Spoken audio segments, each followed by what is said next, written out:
હવે વાત કરીએ ગુજરાતમાં આવેલા પ્રોજેક્ટની. સેમિકન્ડક્ટર એ બહુ જ અતિશય મહત્વનો વિષય છે. એટલા માટે કેમ કે આપણે જેટલી ડિસ્પ્લે વાપરીએ છીએ, મોટાભાગની ડિસ્પ્લે યુનિટ ને બાકી બધું છે એ અહીંયા એમાં વપરાતો મોટાભાગનો સામાન, એટલે આપણે હાઈએસ્ટ ઇલેક્ટ્રોનિક્સ ઇમ્પોર્ટ કરીએ છીએ, બહારથી લાવીએ છીએ. આપણે ત્યાં જે made in India mobile phone છે એ પણ સંપૂર્ણ રીતે ભારતમાં નથી બનતા.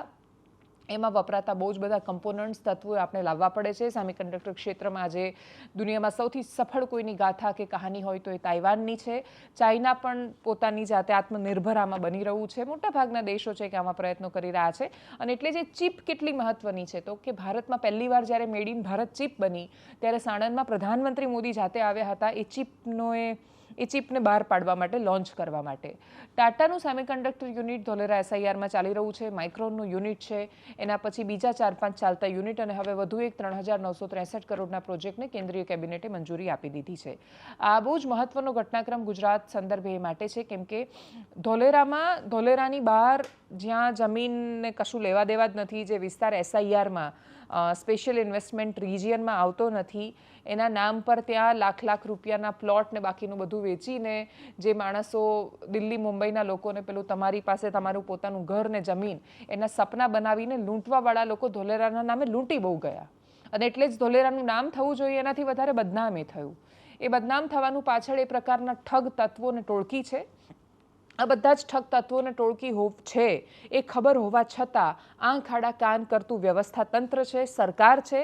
અને જે પ્રોજેક્ટ બહુ જ પહેલાંથી લોન્ચ થયો છે એની પાછળ લાગેલો બહુ જ લાંબો સમય, કેમ કે આપણે જ્યારે ઉદાહરણ ચાઇના કે સિંગાપોરના લઈએ અને ત્યાંની સરકારોના લઈએ ત્યારે તમે એવું ન કહી શકો, કેમ કે ગુજરાતમાં તો ઓલરેડી સ્થિર સરકાર છે. 30 વર્ષથી ભારતીય જનતા પાર્ટીની સરકાર છે, એટલે એમની પાસે વિપક્ષનું દબાણ કે રાજનીતિમાં ત્યાં તો તાનાશાહી હતી ને એટલે આ થયું, કે પછી સિંગાપુરમાં તો સતત સરકાર આપી હતી અને એટલે આ થયું. એ રીતે તમે એના ઉદાહરણ નથી આપી શકો એમ. એટલે તમે સિંગાપોરનું જ્યારે ઉદાહરણ આપો કે ચાઇનાનું ઉદાહરણ આપીને એ પ્રકારના આપણે જ્યારે રિજિયન બનાવવાના કે શહેરો બનાવવાની વાત કરીએ છીએ, કે આખું શહેર છે એનું નિર્માણ થવાનું ત્યાં બનવાનું છે ને એટલા જ માટે એમાં જે ખાસું બધું ડીલે થયું આટલા સમય સુધી, એ પણ એક એની બદનામીનું કારણ છે. પણ એ બધા બદનામીના કારણો કરતાં એ વિશેષ એનું નામ થવાનું કારણ બહુ મોટું છે. એસઆઈઆરમાં સેમિકન્ડક્ટર યુનિટ જે રીતે થઈ રહ્યા છે ને એટલે જ એક પછી એક પ્રોજેક્ટ્સને મળતી મંજૂરી એ બહુ જ મોટું આશાનું કિરણ છે. આ થવું એટલે જરૂરી છે કેમ કે આ બધાની પાછળ જે રોજગાર પેદા થશે એ બહુ મહત્વનો છે. દુનિયાભરની ચીપ બનાવતી કંપનીમાં કામ કરતા માણસોમાં અડધો એન્જિનિયર્સ ભારતના છે. ભારત દેશમાં ભણેલા ગણેલા માણસો, આપણી પાસે સૌથી મોટી આપણી તાકાત, આપણી પાસે ટેલેન્ટ છે, આપણી પાસે માણસો છે.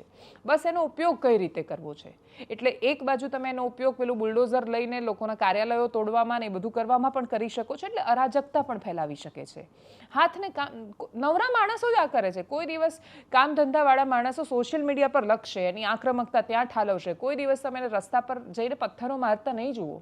કોઈ નેતાના છોકરાઓ જે સોશિયલ મીડિયા પર આટલું મોટું ભાષણ આપે કે પછી ભાષણમાં ભડકાવીને જતા રહે છે જે લોકો, એ કોઈના છોકરા પથ્થર ફેંકવા નથી જતા.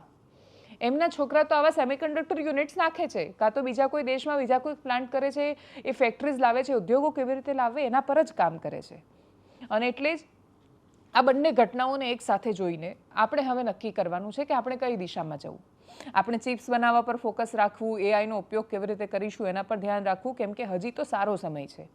એઆઈ જ્યારે નોકરી ખાશે ત્યારે નાના માણસોની નોકરી ખાશે. બહુ જ મોટા ઉદ્યોગ સમૂહો એ તો એઆઈ પ્રમાણે એડેપ્ટ થઈ જવાના છે. એ તો એડેપ્ટ થવા માંડ્યા છે. એમણે પોતાના એ પ્રકારના યુનિટ શરૂ કરી દીધા છે. જે લોકો ઓઇલ ને ગેસમાં છે એ લોકોએ પોતાનું આખું જે પ્રોડક્શન છે એ લોકોએ સોલારમાં કે ગ્રીન એનર્જીમાં કે બાકીની કોઈ એનર્જીમાં લગાવી દીધું છે ઇન્વેસ્ટમેન્ટ. એમને ચિંતા નથી, એમના બાળકોને ચિંતા નથી. જ્યારે એકદમ સામાન્ય માણસ, તમે એને જમવાનું આપી રહ્યા છો, રાશન આપી રહ્યા છો, ગરીબને એના પેટ ભરવાની ચિંતા નથી. સરકાર 80 કરોડ લોકોને મફતમાં ખાવાનું આપી રહી છે. એટલે તમે 80 કરોડ લોકોને મફતમાં જમવાનું આપી જ રહ્યા છો. રાશન એના માટે ચિંતા નથી. પેટનો ખાડો પૂરવો એ આ દેશની ચિંતા નથી. આ દેશની ચિંતા હાથને મળવું કામ છે. એને બિઝી રાખવું, એને વ્યસ્ત રાખવું છે. અને આપણે ત્યાં કહેવત છે કે નવરો માણસ નખો દવાડે. એટલે નવરા રહેશે લોકો તો પછી આ દેશની પાસે કોઈ પણ પોલિટિકલ પાર્ટી, એ સત્તા હોય કે વિપક્ષ, અરાજકતામાં એનો વપરાશ થઈ જશે, ઉપયોગ થઈ જશે. અને એટલે જ અપેક્ષા રાખીએ કે આ બધી અરાજકતાની, છૂટી છવાઈ આ પ્રકારની આવતી તસવીરોની વચ્ચે, રાજકીય અસ્થિરતાના વાતાવરણની વચ્ચે, રાજકીય ભાવનાઓમાં વહી જતો યુવાન એ ભાવનાઓને પોતાને નિયંત્રિત રાખીને આ દેશના વિકાસમાં એ કેવી રીતે યોગદાન આપી શકે. સરકાર કોઈની પણ હોય, દેશ તો આપણા બધાનો છે અને એટલે જ આપણો દેશ છે ને આપણે એને આગળ લઈ જવાનો છે. આખી દુનિયા રાહ જોઈને બેઠી છે, આખી દુનિયા પ્રતીક્ષામાં છે. બાંગ્લાદેશમાં બબાલ થઈને, નેપાળમાં થઈને, બધે થઈ આખા પડોશી દેશોમાં એક પેટર્નની જેમ હિંસાઓ થઈ રહી છે, રાજકીય ઉથલપાથલો છે, આખી દુનિયામાં અસ્થિરતા છે. આ અસ્થિરતાઓની વચ્ચે એક દેશ આટલી વિશાળ આબાદી અને વસ્તી છતાં સ્થિર કેવી રીતે છે, એની સ્થિરતાને પડકારવા માટે અનેક માણસો પ્રયત્ન કરશે અને એટલે જ આપણે નક્કી કરવાનું છે કે આપણે કઈ દિશા પકડીએ છીએ.